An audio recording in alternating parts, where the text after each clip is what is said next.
আরজিকর হাসপাতালে কর্তব্যরত চিকিৎসককে ধর্ষণ খুনের ঘটনা নাড়িয়ে দিয়েছিল দেশকে। বছর ঘুরতে না ঘুরতে তার ছায়া পূর্ব মেদিনীপুরের পাঁশকুড়া সুপার স্পেশালিটি হাসপাতালে। সরকারি হাসপাতালে একাধিক চুক্তিভিত্তিক স্বাস্থ্যকর্মীকে ধর্ষণের অভিযোগে গ্রেপ্তার হাসপাতালের ঠিকাদার সংস্থার আধিকারিক।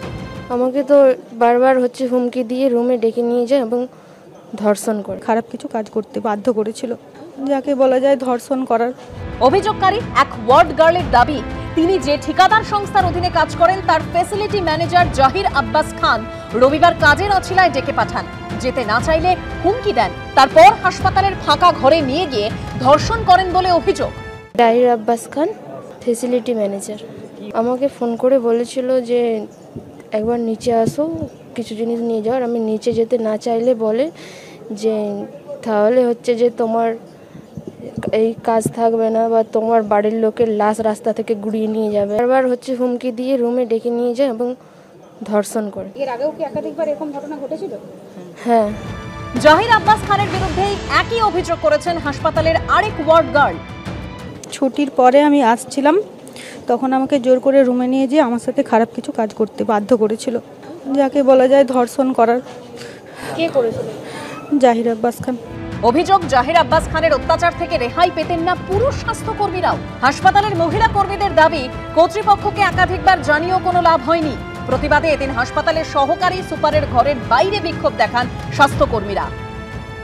বাজে পরিবেশের লোক আমি যেটা মনে করি, এবং যে সকল যে দিনের পর দিন ওখানে টর্চারিং করতো, হসপিটালে ওর আড্ডাখানা ছিল, যেটা আমরা মনে করি সকালবেলা 9টার সময় এসে রাত্রিবেলা 11টার সময় হসপিটাল থেকে বেরিয়ে যেত। কোনো স্টাফ, কোনো আধিকারিক হসপিটালে অতক্ষণ ডিউটি থাকে না। কামনা করি যেন হসপিটালের মধ্যে কোনো ছায়া না পড়ে, এবং হসপিটালের মধ্যে কেন সারা জীবন যেন জেলের মধ্যেই দিন কাটায়। যতদিন বাঁচবে এই কামনাটাই আমরা সবাই মিলে করি। পাঁশকুড়া থানায় লিখিত অভিযোগ দায়ের করেছেন নির্যাতিতা। অভিযুক্ত জাহির আব্বাস খানকে গ্রেফতার করেছে পাঁশকুড়া থানার পুলিশ। এদিন হাসপাতালে ছিলেন না সুপার, এ বিষয়ে কোনো কথা বলতে চাননি সহকারী সুপার। ঘটনার নিন্দায় সরব হয়েছে চিকিৎসক মহল। ঘটনার বিচার বিভাগীয় তদন্ত এবং দোষীর কঠোরতম শাস্তির দাবি জানিয়েছে সার্ভিস ডক্টরস ফোরাম। এই ঘটনার সুষ্ঠু ও নিরপেক্ষ তদন্ত হওয়া প্রয়োজন আছে। সমাজের বুকে এই ধরনের ঘটনা বারবার যে আমরা পরিলক্ষিত করছি অভয় আন্দোলনের জায়গা থেকে, বিচারের যে দীর্ঘসূত্রিতা, এই দীর্ঘসূত্রিতাও যেন কোনো না কোনো অংশে এই ধরনের ঘটনার জন্য পরপর যে এই ধরনের ঘটনা ঘটেছে তার জন্য দায়ী বলে আমরা মনে করি। ফ্যাসিলিটি ম্যানেজার বলা হয় সরকারি হাসপাতালে। এই যে প্রাইভেট কোম্পানির অবাধ প্রবেশ, পিপিপি মডেল, তার ফলে বিভিন্ন বেসরকারি সংস্থা বরাত পাচ্ছে। আর কোথায় আমরা গিয়ে থামবো? অপরাধীরা শাস্তি পাচ্ছে না। এটা কিন্তু রাজ্য প্রশাসনের একটা সামগ্রিক ব্যর্থতা। অভিযোগকারিনীর দাবি, চাকরি খাওয়া ও পরিবারের ক্ষতি করার ভয় দেখিয়ে চুপ করিয়ে রাখতেন অভিযুক্ত।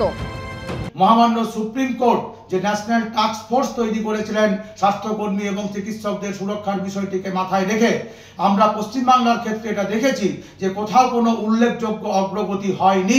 স্বাভাবিকভাবে সুরক্ষাটাকে কোথাও নিশ্চিত করা যায়নি। আমরা পুরো ঘটনার সম্পূর্ণ নিরপেক্ষ তদন্ত দাবি করছি। স্বাস্থ্য ভবন সূত্রে খবর, স্বাস্থ্য দপ্তরের পক্ষ থেকে জেলার মুখ্য স্বাস্থ্য আধিকারিকের কাছ থেকে ঘটনার রিপোর্ট চেয়ে পাঠানো হয়েছে। বিটন চক্রবর্তী ও ঝিলঙ্করণ চাইয়ের রিপোর্ট, এবিপি আনন্দ।